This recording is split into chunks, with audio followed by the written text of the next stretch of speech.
Putri Tab dengan NIM 2023-01047, Prodi Sistem Informasi kelas B. Di sini saya akan mempresentasikan hasil analisis bisnis digital pada usaha nyata saya, yaitu di Bengkel Arumsari, Purwokerto. Yang pertama ini saya akan membahas mengenai latar belakang. Bengkel Arumsari adalah bengkel otomotif yang telah beroperasi sejak 1 Februari 1995 dan kini memiliki 5 cabang di Purwokerto, Tasikmalaya, dan Bandung. Berdasarkan hasil wawancara dengan tim leader marketing, tantangan utama bengkel ini terletak pada pengelolaan sumber daya manusianya, khususnya dalam rekrutmen mekanik yang kompeten dan menjaga konsistensi kualitas pelayanan. Untuk menjawab tantangan tersebut, Bengkel Arumsari ini menetapkan proses rekrutmen berlapis, mulai dari alumni PKL, rekomendasi internal, hingga seleksi terbuka. Setiap mekanik juga dibina oleh Astra Otomotif dan konsultan profesional untuk memastikan standar kerja yang seragam. Struktur organisasi berbentuk sirkular diterapkan agar koordinasi lebih cepat, dibantu oleh briefing rutin dan penggunaan platform digital seperti website kasir, WhatsApp, dan Telegram. Selanjutnya ada bisnis model kanvas atau BMC. BMC sendiri ini adalah sebuah alat perencanaan bisnis berbentuk kanvas visual yang digunakan untuk menggambarkan, menganalisis, dan merancang model bisnis secara sederhana dan terstruktur. BMC sendiri ini terdiri dari 9 komponen utama yang saling berkaitan. Yang pertama ada customer segment, yang kedua ada value proposition, yang ketiga ada channels, yang keempat ada customer relationship, yang kelima ada revenue streams, keenam ada key activities, ketujuh key research, yang kedelapan key partners, dan yang terakhir cost structure. Dengan BMC ini, sebuah bisnis dapat melihat gambaran menyeluruh tentang bagaimana perusahaan menciptakan nilai, menjual nilai tersebut kepada pelanggan, serta mengelola biaya dan sumber daya yang diperlukan.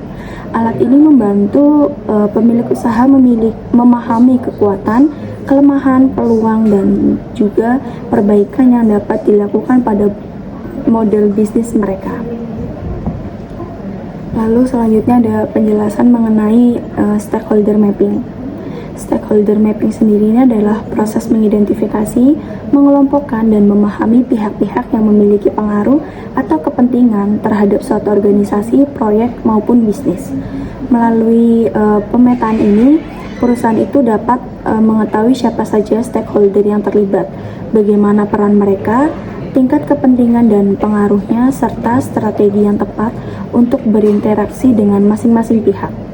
Stakeholder mapping ini membantu organisasi mengelola hubungan secara lebih efektif, meminimalkan risiko konflik, dan memastikan setiap pihak yang berkepentingan dapat mendukung keberhasilan kegiatan atau proyek yang dijalankan. Dan selanjutnya penjelasan mengenai customer journey mapping. Customer journey mapping sendiri ini adalah proses memvisualisasikan seluruh perjalanan pelanggan saat berinteraksi dengan sebuah bisnis, mulai dari tahap mengenal produk atau awareness, yang kedua ada mempertimbangkan consideration, membeli atau menggunakan layanan atau biasa disebut dengan purchase atau service, pengalaman selama penggunaan atau experience, hingga memberikan ulasan atau rekomendasi atau bisa juga disebut dengan advocacy. Pemetaan ini membantu perusahaan memahami kebutuhan, harapan, emosi, hambatan, serta pengalaman pelanggan di setiap tahapnya. Dengan customer journey mapping ini, bisnis dapat mengidentifikasi titik masalah atau pain points, meningkatkan kualitas layanan, dan menciptakan pengalaman yang lebih baik dan konsisten. Selanjutnya di sini ada stakeholder mapping dimulai dari customer segment, pemilik mobil pribadi, pelangganan loyal, mitra bengkel, penggunaan layanan perbaikan dan servis rutin. Selanjutnya ada channels, kunjungan langsung, website kasir, media sosial, dan Telegram. Selanjutnya ada revenue streams, di mana isinya itu tentang jasa perbaikan kendaraan, servis rutin, penjualan spare part, dan kerjasama mitra bengkel. Lalu ada cost structure, di mana berisi tentang gaji dan bonus karyawan, pembelian spare part, maintenance alat bengkel, operasional cabang, dan pelatihan mekanik, serta digital marketing. Selanjutnya di Key Resource itu ada mekanik dan kepala mekanik, alat bengkel, SOP dan pembinaan Astra, website kasir, serta 5 cabang yang beroperasional. Selanjutnya ada Key Partners, di mana isinya itu tentang Astra Otomotif, konsultan otomotif, supplier spare part, pemilik gedung cabang, dan mitra bengkel. Lalu selanjutnya ada Key Activities, berisi tentang diagnosa kendaraan, perbaikan dan servis berkala, pelatihan mekanik, evaluasi kinerja, koordinasi harian dan bulanan. Lalu selanjutnya ada Value Proposition, di mana berisi tentang mekanik tersertifikasi dan terlatih, SOP kerja konsisten, pelayanan jujur dan transparan, mampu menangani teknologi kendaraan terbaru, serta yang terakhir ada Customer Relationship, di mana berisi tentang pelayanan ramah sesuai SOP, transparansi biaya, penanganan keluhan yang terbuka, komunikasi jelas antara admin, mekanik, dan pelanggan. Selanjutnya, stakeholder mapping Bengkel Arumsari Purwokerto. Maaf Pak, sebelumnya yang tadi itu BMC atau Business Model Canvas, dan yang ini baru stakeholder mapping Bengkel Arumsari Purwokerto-nya. Yang pertama di stakeholder mapping ini ada stakeholder primer, di mana berisi tentang pelanggan, mekanik, admin, kepala mekanik, tim marketing dan owner. Selanjutnya ada stakeholder pendukung yang berisi Astra Otomotif atau pembina mekanik, konsultan otomotif, supplier spare part, pemilik gedung cabang, dan mitra bengkel. Lalu yang terakhir atau yang ketiga ini ada stakeholder kunci, yang dimana berisi ada owner atau pengambilan keputusan utama, ada Astra Otomotif atau pembina kompetensi mekanik, serta mekanik yang dimana bekerja sebagai penentu kualitas pelayanan. Lalu kita masuk ke dalam customer journey mapping, di mana di sini ini berisi tentang empathy map. Empathy map sendiri ini terdiri dari 4 bagian ya Pak. Terdiri dari 4 bagian, yang dimana bagian pertama ini berisi tentang think and feels, atau penjelasannya itu pelanggan ingin menemukan bengkel yang jujur dan dapat dipercaya karena mereka seringkali khawatir biaya perbaikan akan membengkak. Mereka juga tidak ingin berulang kali datang akibat perbaikan yang tidak tuntas. Selain itu, pelanggan juga sangat menginginkan hasil perbaikan yang cepat dan konsisten agar kendaraan dapat segera digunakan kembali tanpa bermasalah sama sekali.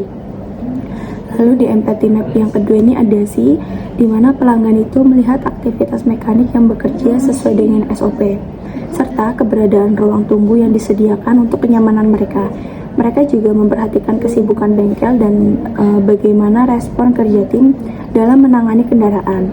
Selain itu, pelanggan sering mempertimbangkan review atau rekomendasi dari pelanggan lain sebelum memutuskan untuk menggunakan layanan bengkel ini.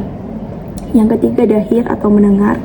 Pelanggan ini biasanya mendengar rekomendasi dari teman atau keluarga, mendapatkan informasi langsung dari admin atau tim marketing bengkel, serta mengetahui keluhan pelanggan lain. Menghemat mengenai waktu pengerjaan, mereka juga mempertimbangkan testimoni dari pengguna yang puas terhadap pelayanan sebelum memutuskan untuk datang ke bengkelnya. Lalu yang terakhir dari empathy map ini ada say and do, di mana pelanggan ini biasanya menanyakan estimasi harga sebelum perbaikan dilakukan, serta mengajukan keluhan apabila hasil servis ini dirasa tidak sesuai dengan kemauan konsumen atau kemauan pelanggan. Mereka juga kerap mengirim pesan atau menelpon untuk mengecek status kendaraan dan tidak ragu untuk membagikan pengalaman mereka kepada teman, baik ketika mereka merasa puas dengan hasil pekerjaan bengkel tersebut maupun tidak puas dengan layanan yang diberikan oleh Bengkel Arumsari Purwokerto ini. Lalu di sini ada user persona. Singkatnya ini saya menggunakan nama Ziovan Almortaza, di mana umurnya ini 35 tahun, gendernya laki-laki, pekerjaannya pegawai swasta, dan lokasinya ini di Purwokerto. Untuk profil singkat dari Ziovan sendiri ini, ia adalah pekerja kantoran yang menggunakan mobil setiap hari untuk berangkat kerja. Ia mengutamakan ketepatan waktu, kualitas perbaikan yang konsisten, serta pelayanan bengkel yang transparan. Karena sering pulang sore, ia membutuhkan bengkel yang responsif dan jelas dalam memberikan informasinya. Tujuan dari user persona ini mencari bengkel yang jujur dan dapat dipercaya, mendapatkan perbaikan yang cepat dan tidak bertele-tele, Yang ketiga ada memastikan biaya sesuai estimasi tanpa tambahan tersembunyi.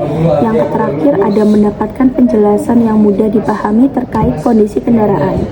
Lalu selanjutnya ada kebutuhan, di mana isi dari kebutuhan itu sendiri adalah estimasi harga yang jelas di awal, diagnosa yang cepat dan akurat, mekanik profesional dengan SOP standar, update progres kendaraan tanpa harus menunggu yang lama. Dan yang terakhir dari user persona ini ada perilaku, di mana Evan ini mencari bengkel melalui Google Maps dan rekomendasi dari temannya. Lalu ada menghubungi admin bengkel sebelum dia berangkat dan menyimpan catatan servis untuk memantau kondisi mobil. Lalu selanjutnya di customer journey ini seperti yang dijelaskan di pengertian customer journey itu ada 5 tahapan ya Pak. Yang pertama ada awareness. Awareness sendiri ini adalah pelanggan mulai mengenal bengkel dengan melihatnya melalui Google Maps, mendengar rekomendasi dari teman, melihat postingan promosi di media sosial, atau melewati lokasi bengkel saat berkendara. Lalu yang kedua ini ada service experience, di mana selama proses servis, mekanik ini bekerja sesuai dengan SOP-nya, sementara spare part disiapkan oleh divisi yang khusus dan customer menunggu di ruang tunggu serta admin memberikan update mengenai status pengerjaannya. Lalu ada consideration, dan pada tahap ini pelanggan itu mengecek harga layanan, membandingkannya dengan bengkel lain, menanyakan estimasi waktu pekerjaan dan melihat ulasan dari pelanggan sebelumnya. Dilanjutkan dengan purchase atau service ini, customer datang ke bengkel ini disambut oleh tim atau admin yang mencatat keluhan, kemudian mekanik melakukan diagnosa awal, menyampaikan estimasi harga secara transparan, dan customer ini memberikan persetujuan untuk pengerjaan. Lalu yang terakhir ada advocacy ini, dan pada tahap advocacy ini customer yang puas kembali untuk servis rutin, memberikan rekomendasi kepada teman atau keluarga, menuliskan ulasan positif di platform digital, dan menjadi pelanggan yang loyal. Selanjutnya kita masuk pada tahap akhir, yaitu tahap kesimpulan. Berdasarkan hasil analisis bisnis digital pada bengkel Arumsari Purwokerto ini, dapat disimpulkan bahwa bengkel ini merupakan usaha otomotif yang telah berkembang cukup pesat sejak berdiri pada tahun 1995. Dan kini memiliki 5 cabang di beberapa kota. Tantangan utama yang dihadapi adalah pengelolaan sumber daya manusianya, terutama dalam rekrutmen mekanik kompeten dan menjaga konsistensi kualitas layanan.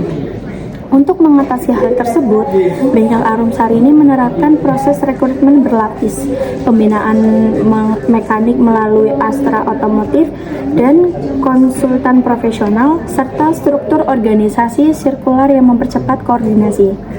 Melalui bisnis model kanvas atau BMC, terlihat bahwa bengkel Arumsari ini memiliki proposisi nilai yang kuat, yaitu mekanik tersertifikasi, SOP yang konsisten, pelayanan jujur, dan kemampuan menangani teknologi kendaraan terbaru. Stakeholder mapping menunjukkan bahwa kolaborasi antara pelanggan, mekanik, owner, supplier, serta mitra otomotif merupakan faktor penting yang menjaga keberlangsungan bisnis. Lalu di customer journey mapping ini memperlihatkan bahwa pengalaman pelanggan sangat bergantung pada transparansi, komunikasi yang jelas, dan kualitas kerja mekanik mulai dari tahap awareness hingga advocacy. Secara keseluruhan, bengkel Arumsari ini telah berhasil membangun sistem operasional yang profesional, terstruktur, dan adaptif terhadap perkembangan teknologi. Dengan pemanfaatan digital, pembinaan sumber daya manusia yang berkelanjutan, serta fokus pada kepuasan pelanggan, bengkel Arumsari ini memiliki potensi besar untuk terus berkembang dan mempertahankan loyalitas pelanggan di masa yang mendatang. Sekian hasil analisis yang bisa saya sampaikan dan berikan. Untuk kekurangannya saya mohon maaf. Terima kasih.